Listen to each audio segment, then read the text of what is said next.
Sino? Sino itong isang kilalang politiko na pinag-uusapan ngayon dahil sa umano'y kakaibang solusyon sa isang sensitibong issue sa pamilya?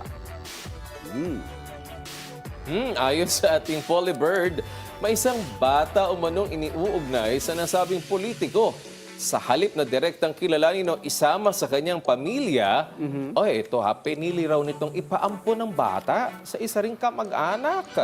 Ang mas nakakagulat, kapatid umano ng politiko ang nakatakdang mag-ampon sa bata at napapabalita pang inihahanda na ang mga kinakailangang papel para sa proseso.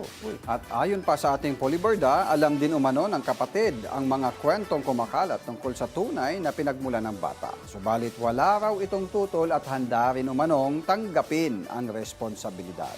Ang tanong ng bayan, bakit kailangan ipaampon? Di ba, Dex, ba't papaampon? Kung kaya naman tustusan ni politiko ang pangangailangan ng bata. Yun ang tanong. May kinalaman ba ito sa pag-iwas sa posibleng iskandalo? O posibleng, di ba? Ang clue, ito, politiko kilala bilang Macho Guapito. Ayun, nasaksakan rin ng pagka-babaero. Mahula na.